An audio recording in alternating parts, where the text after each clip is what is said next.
I used to think I just needed someone to cook for me and sit beside me. A warm plate at dinner, a familiar voice in the background, someone to remind me I wasn't alone. That seemed like enough. But one quiet afternoon, with my coffee cooling beside me and the clock ticking a little louder than usual, I realized I wasn't hungry for food or company. I was hungry for connection. You see, after a certain age, people stop asking how you really feel. They assume you've settled into life, that your needs have shrunk down to routine and rest. But the truth is, those of us who have lived long lives often carry the deepest hunger of all. Not for more things, not even for more time, but for something far simpler. To be heard without being fixed, to be seen without being judged, to sit in silence with someone who isn't waiting to leave. We've spent decades being providers, protectors, problem solvers, but there comes a time when what we truly need is presence, someone who doesn't talk over us, doesn't correct us, doesn't try to manage our days, just someone who stays. So in this video, we're not going to talk about surface needs like comfort or care. We're going deeper, into the quiet truths most older men never say out loud, but feel deeply every single day. Let's begin with the first one. Truth number one. They want to be heard, not corrected. It might surprise you, but for many older men, the deepest ache isn't in the body, it's in the silence that follows when they speak. After 60, something subtle begins to happen. You start to notice that when you talk, people listen less, or worse, they listen just long enough to respond, to offer advice, to correct you, or to move on to their own story. You become, in their eyes, past your prime, a man whose thoughts are dated, whose memories are too long, whose opinions don't matter quite as much anymore.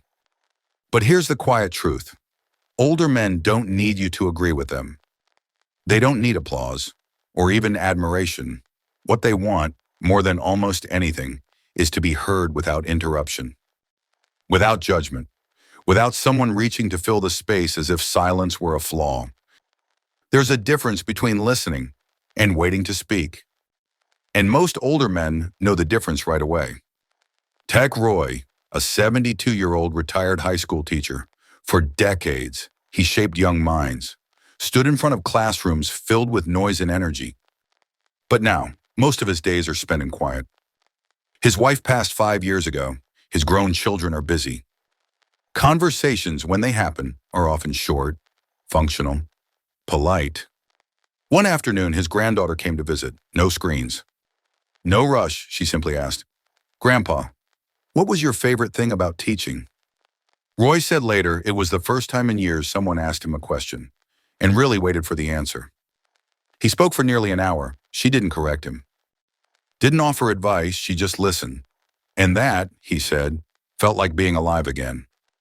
Because deep down, all of us want to feel like our voice still matters, like our stories are still worth telling. And when you're older, every time someone interrupts you, finishes your sentence, or quickly moves the conversation elsewhere, it chips away at that feeling. There's healing in being heard, especially when you're not trying to prove anything, especially when no one's asking you to be more or less than who you are in that moment. So if there's an older man in your life, your father, your husband, your friend, try this. Next time he speaks, pause. Stay with him. Let the silence breathe. Let the memory unfold. Don't fix. Don't reframe. Just listen. Because sometimes the greatest gift you can give is the quiet space where someone finally feels seen again. And once they feel heard, something else begins to awaken too. An old longing not for help, but for real companionship. Let's talk about that next. Truth number two, they want a partner, not a savior. There's a quiet misunderstanding about older men that's followed them into their later years. This idea that what they want most is someone to take care of everything for them, that they're tired of making decisions, that they'd rather hand over the reins and simply be looked after. But the truth is, most men who've lived a full life don't want to be rescued. They want to walk beside someone who sees them as still capable, still steady, even if a bit slower. What they long for is not rescue, but rhythm, not a manager, but a companion. You see, these are men who've spent decades solving, fixing, guiding, sometimes for an entire household, sometimes for entire teams. And while they may not say it out loud, there's a quiet grief that comes when people begin to treat them like they've retired from being themselves. Frank was 68 when his wife passed. He had lived a life on the road, working long-distance routes, independent by nature and habit. After her funeral, friends and family tried to help. They brought groceries, paid his bills online, scheduled things for him. It came from kindness, but it left him feeling invisible. What he needed wasn't someone to take over. He needed someone to sit beside him, to share space, not structure it, to walk with him, not lead or follow, but simply match his pace. He said it once, quietly, while watching the sunset from his porch. "I don't need anyone to fix my life. I just want someone who's willing to walk beside me, even when I'm quiet." Because that's what partnership looks like in older age. Not filling in the gaps, not rearranging someone's life to make it easier, but showing up again and again with patience and presence. Offering help, but never assuming it's always needed, and letting a man choose, even when you think you know better. Older men want to feel useful, not helpless. They want to feel like their opinion still matters, that they can still be part of the decision, not just the recipient of it, that when they say, "I can handle this," someone believes them. So if you love an older man, your partner, your father, your friend, pause for a moment and ask yourself, are you walking with him or are you walking ahead? A partner says, "I trust you," a savior says, "Let me handle it." And even when spoken in love, that difference runs deep. Because after a life of responsibility, what older men want most isn't to be protected from life. It's to stay in it. To keep choosing, to keep trying, to still be needed, not for tasks, but for presence. And when that presence is real and mutual, something deeper awakens. A kind of closeness not built on dependence, but on quiet respect. And from there, intimacy becomes possible, not the kind the world often assumes, but something far more meaningful. If this truth resonates with you, type the word partner of number 2 in the comments below to share your thoughts. Truth number 3, they need intimacy, not just sex. When people hear the word intimacy, they often think of sex. But for most older men, intimacy takes on a far deeper, quieter meaning. It's not about performance. It's not about desire the way it used to be. It's about closeness, presence, touch. What they long for isn't passion that burns, but connection that lingers. A soft hand resting on theirs during a slow afternoon. A body close enough to feel without pressure to prove anything. The kind of nearness that says, "I know you're here, and I'm not going anywhere." You see, after decades of carrying expectations, being strong, being dependable, being in control, many older men reach a point where they don't want to be needed anymore. They want to be held, gently, quietly, without explanation. And the science backs this up as we age. The hormone oxytocin, known as the bonding chemical, becomes more important than ever. Human touch lowers stress, soothes anxiety, and even strengthens the immune system. But many older men go days, even weeks, without so much as a hand on their shoulder. Take Clarence, 74, once a confident man, business owner, father of 4, married for over 40 years. After his divorce, he lived alone. He still smiled in public. Still cracked jokes, but no one had hugged him in over 3 months. Then one evening, a woman he'd recently met placed her hand on his back during a conversation. Just a simple gesture, no agenda, no pressure. Clarence said it felt like something in him softened, something he hadn't even known was tense. And for the first time in a long while, he felt safe. Because that's what true intimacy is, safety. Not in the sense of locks and alarms, but in the feeling that you can simply be tired, be quiet, be flawed, and still be loved. For older men, the pressure to perform often lingers long after the body stops trying. But what many won't say out loud is this: what they crave isn't sex, it's sincerity.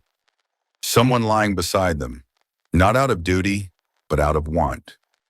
A quiet shoulder during a restless night, fingers brushing while folding laundry. A shared glance across the room that says, "We're still here." So if you're close to an older man, your partner, your father, a friend, consider this. How often do you reach for his hand? Not to guide him, not to pull him along, just to let him know you're there.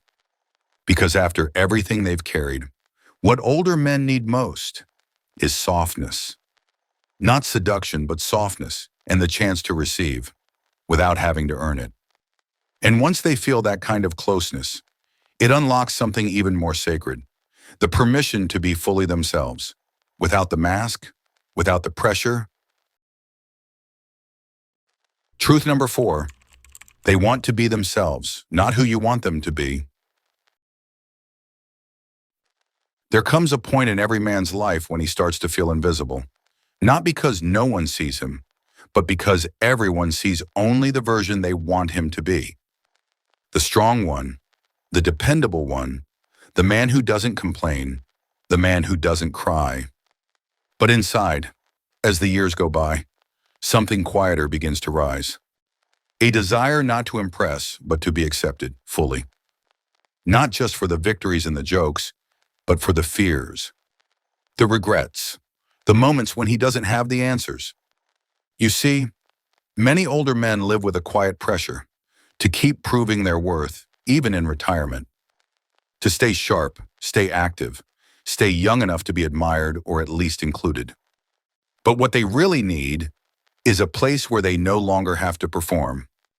Take David, 70, a man who once ran a small construction business, built homes for a living, built pride with his hands.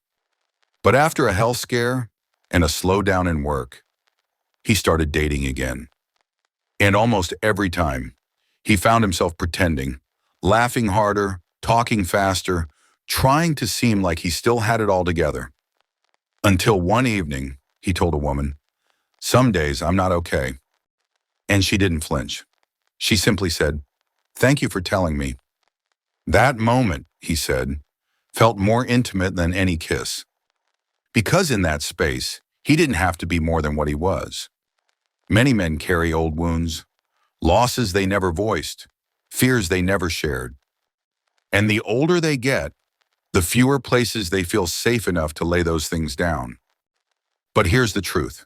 When you ask a man to change who he is to feel loved, what you're really saying is, you're not enough as you are. And that message, even when unspoken, stays with him. So if you're in a relationship with an older man, ask yourself, does he feel safe with you or studied? Does he breathe easier around you, or does he tighten his shoulders and hold his tongue? Love, in its truest form, doesn't require polishing, it invites presence. And older men, after all they've walked through, are not looking to be upgraded. They're looking to be real, to sit with their stories, their scars, their soft spots, and still be told, "You're good," just like this. Because when a man can finally stop pretending, he can finally start healing. And when he feels safe enough to show who he really is, something remarkable happens. He becomes more alive. And from that space, real love, lasting love, can finally take root. Does this truth speak to you? Comment the number 4 below to let us know you're here. We're building a space for voices like yours. Truth number 5, they want presence, not control. For many older men, the difference between feeling loved and feeling small is subtle, and it often comes down to one word: control. Not the kind they held in youth, but the kind others begin to place around them quietly, wrapped in worry and wrapped in love. It starts innocently. Someone moves the rug so he won't trip. Then they take the keys, offered to manage his medications, adjust his meals, his schedule, his days. And before long, the man who once made decisions for a family, for a company, for himself, is asking permission to walk outside. Walter was 76 when his children took away his car keys after a small accident. No argument, no shouting. He just nodded, folded his hands, and started sitting by the front window each morning, shaved, dressed, as if waiting for someone to take him somewhere he used to go alone. When a neighbor asked how he felt about the change, Walter said softly, "I didn't mind losing the car. I minded losing the choice." Because for older men, it's not about resisting help. It's about still being allowed to take part in their own life. They know their bodies aren't what they used to be. They know time has slowed their pace, but what they want isn't to be managed. What they want is presence. Real presence doesn't interrupt. It doesn't hover. It doesn't rearrange a man's life in the name of efficiency. Presence sits beside him, asks instead of assumes, waits instead of hurries. Presence respects the quiet dignity of a man who's still figuring out what this chapter means. It's easy to confuse care with control, to believe that doing everything for someone is how we love them best. But when a man feels like he's no longer trusted with his own decisions, no matter how small, he begins to retreat, not just from people, but from himself. Presence isn't about solving, it's about staying. It's the difference between saying, "Let me do that for you," and "Would you like help?" It's asking, "How would you like to spend your afternoon?" instead of telling him what's on the schedule. Older men don't need to be micromanaged. What they need is the grace to slow down without being dismissed, to be guided without being silenced, to be reminded, gently, that they still matter enough to be asked. And when that kind of presence is offered, unforced, unhurried, something in them softens. The shoulders ease, the conversation returns. Because control shuts a man down, but presence brings him back to life. And when a man feels truly seen in that way, it opens the door to something even deeper. A yearning not just for presence, but for trust. Real, honest trust. Not made of words, but of follow-through. Truth number 6. They want trust, not empty promises. There's a kind of sadness that doesn't show in tears. It shows in the quiet way a man says, "It's fine," when he's been let down again. It shows in the way he stops asking for things he used to look forward to. And most of all, it shows in the way he begins to expect nothing. Not because he doesn't care, but because he's tired of being disappointed. As men grow older, they carry more than memories. They carry patterns. They remember the people who said, "I'll call you next week," and didn't. They remember birthdays missed, visits canceled, holidays promised and then rearranged at the last minute. Over time, they learn not to hold their breath. They learn to smile and say, "Maybe next time." Take Harold, 73, every Sunday, his grandson promised to stop by. And every Sunday, Harold woke early, shaved, put on his favorite button-up, and sat in the chair by the window. 5 Sundays in a row, the boy didn't come. "He's busy," Harold said. "Young people have a lot going on." But he still made tea for 2. He still watched the driveway, just in case. It wasn't about the visit, it was about the trust. The simple belief that if someone says they'll be there, they will be. You see, trust is different in older age. It's no longer about big gestures or grand loyalty. It's in the follow-through, in remembering the little things, in meaning what you say. Because for a man who has lived long enough to know that people come and go, what stays in his heart are the ones who show up, not perfectly, just consistently. Older men don't need more promises. They need fewer broken ones. They need to know that if you say, "I'll be there," you will. And if you can't, you'll say so with honesty and care. They'd rather hear the truth than be comforted with delay. Because every unkept promise isn't just a missed moment. It's a small unraveling of faith. And after a lifetime of offering trust to others, families, institutions, relationships, What older men want now is to trust someone who doesn't take it lightly. So if there's an older man in your life, ask yourself, do your words match your actions? Do you follow up? Or just check in when it's convenient? Are you someone he can count on or someone he hopes won't forget? Because when trust is honored, something beautiful returns. A man's belief that he still matters enough to count on. And in that space, connection grows, not through declarations, but through reliability, through presence, through truth. If trust is something you value deeply, type trust in the comments to connect with us. Your presence means the world. And after all of these quiet truths, after being heard, respected, held, and trusted, what do older men really need most? It's not a service, not a savior, not even intimacy. It's something far simpler and far more sacred. Final reflection, what they truly want most. So now we've walked through 6 quiet truths, not demands, not complaints, but gentle needs that so many older men carry in silence. To be heard without being corrected. To walk beside someone, not behind, not ahead.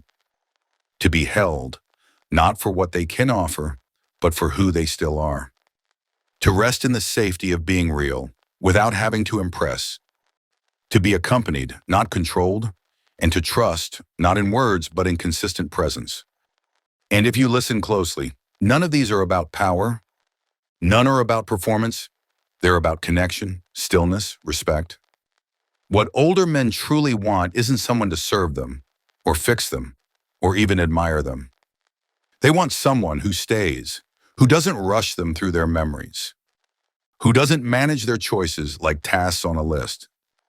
They want space to be soft without shame, to feel that their presence still holds weight in the room, that their silence still speaks, that their years have not made them invisible, but valuable. And the beautiful part is, none of this requires grand gestures.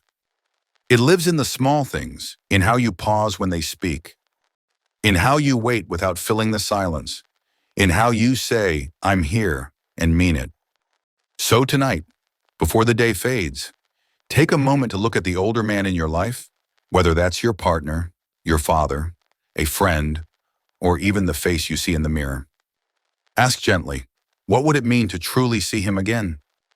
Because sometimes the most powerful way to love someone is to let them be exactly who they are and love them there.